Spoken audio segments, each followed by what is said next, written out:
After my husband died, his attorney slid a sealed envelope across the desk and kept his eyes on his hands.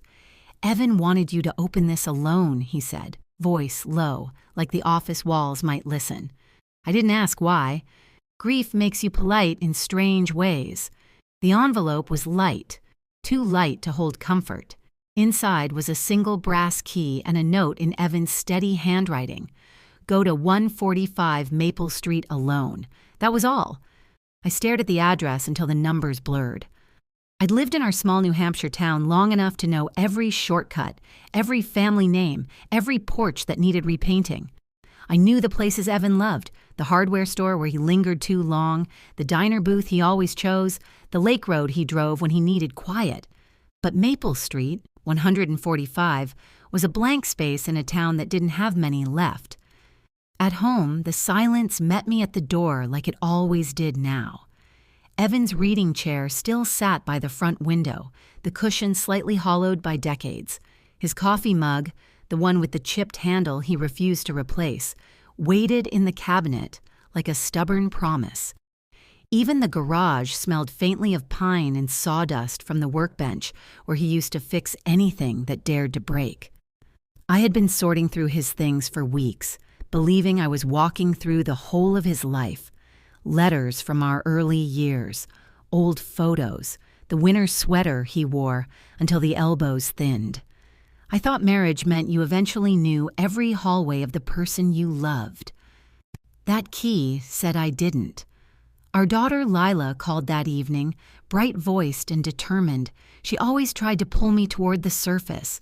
Groceries, gentle scolding about meals, an arm looped through mine on the porch when she thought I might drift away. "Mom, Dad would want you to rest," she said.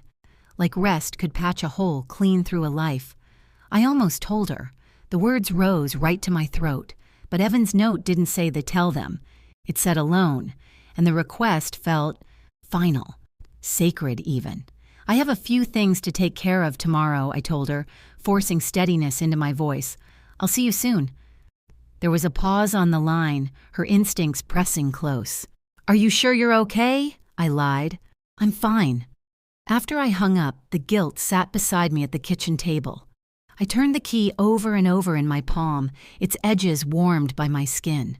How long had Evan carried this? How many mornings had he kissed me goodbye with this secret tucked away somewhere I'd never thought to search? Sleep didn't come. Not really. Before sunrise, I was dressed, coat buttoned wrong the first time because my hands wouldn't stop trembling. The key lay heavy in my pocket, as if it had weight beyond metal. I stood in the doorway for a moment, looking back at the home we'd built, and felt a sharp, unreasonable fear. Not of danger, but of knowing. Then I drove toward Maple Street, into a part of my own town that suddenly felt like unfamiliar country. When I reached 145, I sat in the car and didn't move. The house was old, paint chipped, shutters crooked, porch steps worn smooth. A single wind chime tapped softly by the front door, steady as a heartbeat. I stepped out at last and walked up the porch, each board creaking under me like a warning. With the key in my hand, I hesitated, just long enough to wonder if opening that door would change the shape of my grief forever. Then I slid the key into the lock. It turned, as if it had been waiting. The door opened with a slow groan, like the house exhaled after holding its breath too long. I expected dust, cobwebs, the sour smell of abandonment. Instead, the air carried a faint scent of cedar and old paper, clean, careful, lived in a quiet way. A coat rack stood just inside the entry, and a single jacket hung there as if someone might return for it any minute. The floorboards were scuffed, but swept. The curtains were drawn, but not neglected. This wasn't a forgotten place. This was a kept place. "Hello?" My voice came out thin, almost embarrassed by its own sound. No answer, of course. Only the soft tick of the wind chime behind me and my own heartbeat climbing my throat. I stepped into the living room and stopped so abruptly my breath caught. On a small side table sat a framed photograph of Evan, younger than I'd ever known him, smiling wide in a way that felt unfamiliar, almost reckless. His arm was slung around a woman I didn't recognize. Her hair was dark, her grin easy, her face turned toward him like she belonged there. A cold line drew itself down my spine. On the wall beyond were more pictures. Evan again. Older than in the first photo, but still not the man I'd met, holding a toddler on his hip. The child's cheeks were round, his expression serious, his small hand fisted in Evan's shirt like a claim. I walked closer, my legs stiff, my palms damp, my eyes locked onto the boy's face. Those eyes, Evan's eyes, the same soft brown, the same slight tilt at the outer corners, like kindness, was built into the shape of them. I lifted the frame from the wall with shaking hands, as if I might drop it and shatter the truth. My mind tried to arrange the evidence into something harmless. A nephew, a neighbor, a godson. But the resemblance wasn't a suggestion. It was a fact. My stomach tightened hard enough to make me dizzy. I sat on the couch without meaning to, the worn cushion dipping beneath me. The room swam slightly as grief took on a new shape.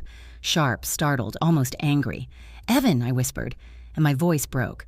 "What is this?" My eyes scanned the room again, noticing details I'd missed. A book with a cracked spine on the end table, a folded blanket draped with intention over the armchair, a lamp placed like it had been used. Someone had been here recently. Someone had dusted, someone had cared. My fear shifted. It wasn't only what this house was, it was who still belonged to it.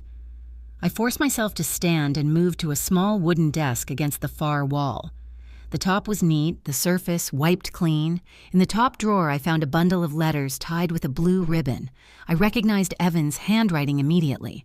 The slant of the letters, the firm loops, the careful spacing, like he believed words deserved dignity. My fingers trembled as I untied the ribbon and unfolded the first page. The date at the top was from decades ago, years before Evan and I ever met. The letter began simply, Miles. My throat tightened around the name. I read on, the sentences forming a life I'd never known existed. Evan wrote about extra shifts, about saving money, about watching a little boy take his first steps and act like it was the greatest thing that had ever happened on Earth. He described a drawing you made for me, and how he kept it in his wallet like armor. There was no flirtation in his words, no secret romance being relived. There was devotion, responsibility, love written in ink so steady it felt like a vow. I sat again, the papers trembling between my hands. My mind tried to understand how a person could carry a whole other story and still sit across from me at breakfast for 35 years like nothing had happened. I read another letter. Then another, and as the pages stacked in my lap, the shock began to transform into something more complicated, something that hurt in a different way. Not betrayal, heartbreak, because with every line I could feel it. Evan hadn't hidden an affair. He'd hidden a wound, and somewhere in this house I was about to find how deep it went. I kept reading until the letters blurred together, until Evan's younger voice became so clear I could almost hear it in the room.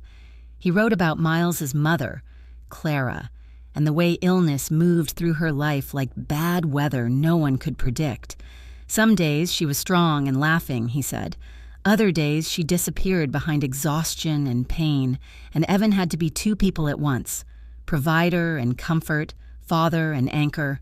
He never wrote a word of resentment, only fear, only love, only the quiet desperation of a man trying to hold up a roof with his bare hands. When my eyes finally lifted from the pages, the living room looked different. The photos weren't evidence anymore. They were proof of a tenderness Evan had carried long before he ever learned my name. I set the bundle of letters back in the drawer, hands numb, and opened the bottom drawer. My breath hitched. Medical records, not a few, a stack, thick and neatly clipped. I didn't understand the terms at first, long names, test results, dates, and signatures, but I understood the pattern. Appointment after appointment, specialist after specialist, a timeline made of worry. At the top of one document, the name Miles appeared again. My eyes moved down the page. There was a sentence I couldn't look away from, the kind that doesn't feel real until it's already inside you. Miles had died in his early 20s from a rare genetic condition. The room went very still, as if the house itself was listening for my reaction. The air felt heavier. My chest ached so sharply I pressed a hand to it, as if grief could be held in place like that. Images rose in my mind, moments from my marriage that had always seemed small, unremarkable. Evan staring out the window some nights like he'd misplaced something he couldn't name, the way certain dates made him quiet, how he sometimes flinched when he heard an ambulance in the distance. I had assumed stress, work, the ordinary weight of adulthood. Now I saw it for what it was, grief with no safe place to go. As I stood there holding the papers, an envelope slid loose from the stack and fluttered to the floor. I bent and picked it up. My name was written on the front. Not printed, not rushed, written gently like he'd been careful not to hurt me even with ink. I sat down hard, the edge of the couch catching the backs of my legs, and stared at the envelope until my hands stopped shaking enough to open it. Inside was a letter, my dearest Marianne.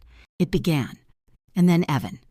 My Evan finally spoke the words he'd never said aloud. He explained that 145 Maple Street wasn't a second life. It was a memorial. A small sanctuary where he kept Miles close without turning our home into a shrine he couldn't explain. He wrote that he had tried to tell me more than once, but every time he imagined my face, my surprise, my sorrow, my questions, he felt the old wound split open, and he couldn't bear the thought of bleeding his past into the life we'd built together. I wanted you to have peace, he wrote, not my pain. My eyes burned as I read. The letter wasn't defensive. It wasn't trying to justify. It was simply honest in a way that made my throat tighten. He told me he'd been afraid the truth would create distance between us, not because I would love him less, but because grief has a way of taking up space, and he didn't want it to crowd out the joy we had fought so hard to make. He said he was leaving me the key because I deserved to know the full shape of the man I'd loved, and because I was strong enough to carry it. Tears slipped down my cheeks and landed on the page. I brushed them away, but more came. He ended with words that made my hands clamp over my mouth, as if I could hold the sound of my sobbing inside. Loving you saved me, Marianne. You gave me a life that didn't end with loss. For a long moment I couldn't move. I held the letter against my chest, feeling both shattered and strangely steadied. This wasn't betrayal. It was a secret made of sorrow, and Evan had trusted me, at last, with the weight of it. When I finally stood, I knew I wasn't done. The house still held pieces of Miles, pieces of Evan that I needed to see with my own eyes. Part 4, 500 words. I walked down the narrow hallway with Evan's letter folded in my pocket like a compass. The house had changed around me, not physically, but in meaning. It no longer felt like a threat. It felt like a quiet room inside my husband's heart, one he'd kept locked because he didn't know how to share the ache without making it mine. The first door opened into a bedroom that made my breath stall. A neatly made bed sat beneath the window, covered with a faded blue quilt. On the desk in the corner were books, science, mechanics, dog-eared paperbacks with margins marked in pencil.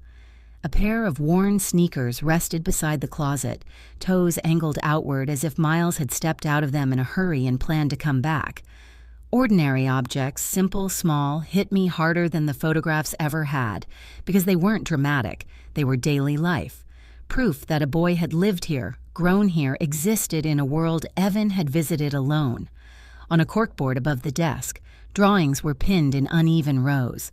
One showed 3 stick figures holding hands, a man, a woman, and a child. The woman wasn't me. I felt a strange pang of connection to her anyway. Clara. The unseen presence in the photos, the mother who had struggled, the person who had once stood where I later stood in Evan's life, just under different skies. In careful, childish handwriting beneath another drawing were words that squeezed my throat tight.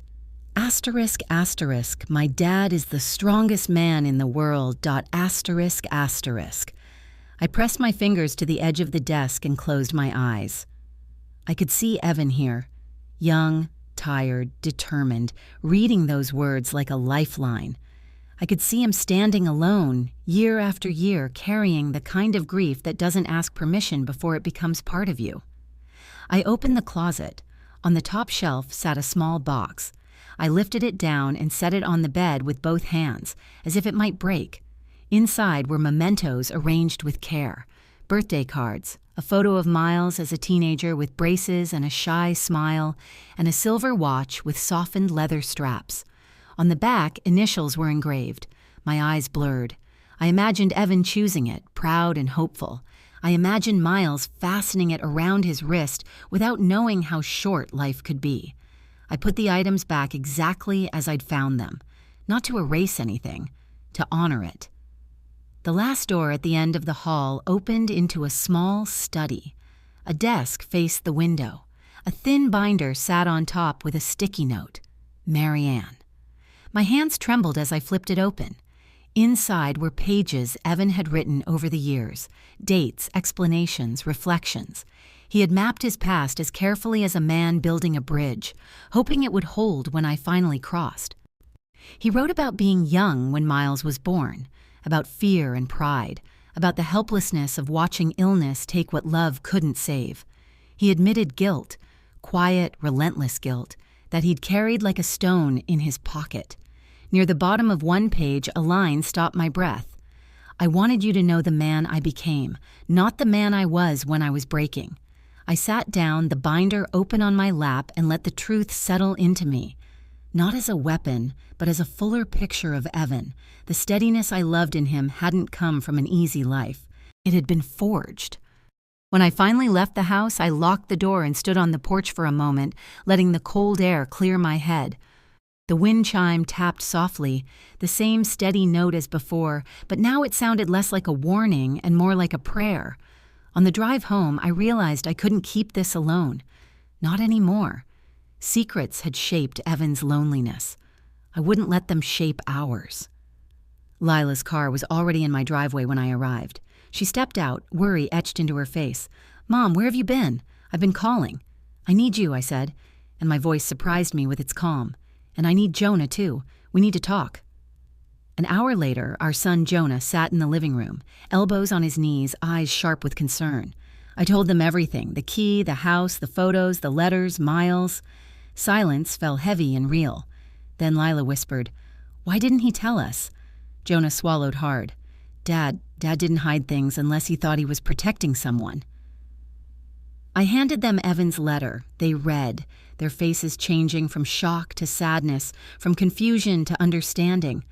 When Lila leaned into my shoulder, her voice broke. "This doesn't change who he was. It just makes me sad he carried it alone." In the days that followed, we went to Maple Street together. We touched the drawings gently, read the letters slowly, and repaired what needed repairing, not to fix the past, but to respect it. We chose to keep the house, not as a secret, but as a quiet place of remembrance.